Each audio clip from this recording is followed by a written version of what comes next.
Always a pleasure to have you on the show, Alex. Good morning. Morning, Janae. So, a lot of the viewers wanting to know what makes this trip different. Also, we want to thank you for joining us bright and early as you have been traveling overnight to get here to the U.S. It's my pleasure. I think that this is now the third trip since President Trump's been in office. It's a little bit more than symbolic. First, it's a victory lap for the successful operation in Iran. Both the president and the prime minister worked together seemingly flawlessly to take out Iran's nuclear facilities. But as the previous report just mentioned, there are other issues on the agenda, including trying to find a solution, an end out of the conflict with Gaza.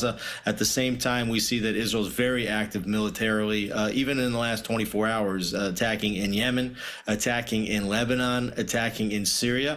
So this war is nowhere near over. And then looming on the other side of war is peace. The prime minister and the president expected to speak about normalization agreements, potentially with Syria, potentially with Lebanon, potentially with Saudi Arabia. And Alex, that's the perfect segue, as you did mention, what the Israeli prime minister and U.S. president are expected to discuss, providing this for you and the viewers. I'm sure you already knew this, though, if you traveling along with the Israeli prime minister. We just received Netanyahu's tentative schedule in Washington. This coming from a source familiar with the details. It says today a meeting with Secretary of State Rubio and the White House envoy Witkoff at the Blair House for preparation ahead of the meeting with President Donald Trump. This further shows what you just mentioned, all of the dignitaries that are going to be involved with these high-level talks. What is the mood like in Israel, with Israelis knowing that the prime minister is here in the U.S. with still so many hostages in Hamas captivity? Well, certainly Israelis want to see the hostages home. They know that Hamas is dragging this out. Israel would be ready, I believe, to stop all hostilities in the Gaza Strip and get to that day after, if and only if it can get all of its hostages back. They're talking now, there's a negotiating team in Qatar discussing a 60-day ceasefire, which would see 10 living hostages return and 18 bodies of dead bodies that have been taken hostage return over that period. And then also that the talks would continue toward a permanent end of the hostilities. But at this point, Hamas had given back its demands, and they were reported to be unacceptable to Israel. So we have to see if there's a formula that can be agreeable to both sides. Alex, as we further discuss this story, you pinpoint an important topic. Hamas is a terroristic organization, so obviously they are wanting their demands to be met. It seems like every time Israel and even the U.S. present something to make them happy in any sense, they do send it back. Do you expect this to be the final time that something is sent to Hamas? If they do send it back, have you heard if the U.S. will step up efforts? Again, mentioning that hostages are still in Hamas captivity. Also, a lot of eyes on Iran at the same time, as we do know Hamas is backed by Iranian proxies. Well, we saw the president in his first visit to the Middle East visit Qatar, and it's being reported that the United States is putting tremendous pressure on Qatar, which has been a mediator in this process, which has housed top Hamas leaders to pressure Hamas to finally let go of the hostages. It was reported in the last 24 hours that Hamas's hold on the Gaza Strip has been reduced by 80%. Their military capabilities have been significantly degraded. The top and mid levels of command, have been removed.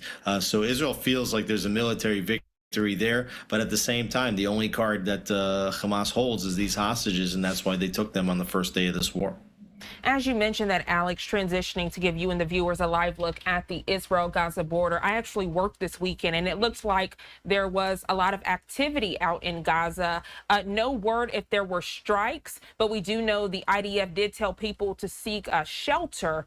With that happening, it further seems like the likelihood of a ceasefire isn't happening. We've heard from Netanyahu several times where he says Hamas has no plan for a ceasefire because they want control of this area. That's right. And Israel and the United States may have some ability to put pressure on Hamas by putting command of the area to another party. We saw that Israel had armed the Abu Shabab clan, which was an enemy of Hamas inside the Gaza Strip, giving them sort of control over parts of Gaza and what I believe was a pilot project. There might be a larger announcement, whether that would be Egypt, the United Arab Emirates, the Saudis, other parties that will take over control of the Strip. Meanwhile, it's important for Israel that the humanitarian aid, which is the only commodity entering Gaza right now, doesn't get in the hands of Hamas, because then that's what they use in order to maintain their hold over the population.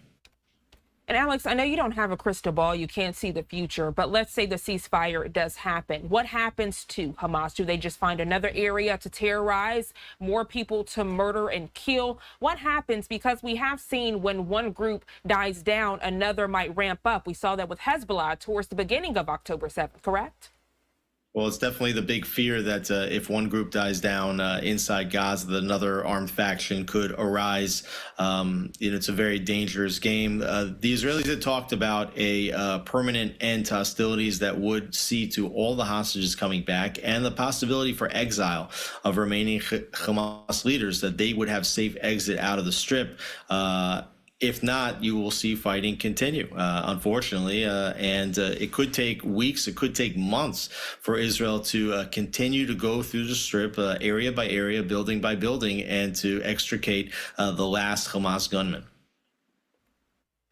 Alex Traiman, always a pleasure to have you join us here on Live Now from Fox. Thank you so much for your candidness, your perspective, and expertise as we are looking ahead to the White House on this Monday for those discussions with Israeli Prime Minister Benjamin Netanyahu and, of course, the U.S. President Donald Trump. We'll be checking back in with you throughout the week to get more updates. Thank you so much. Thanks for having me.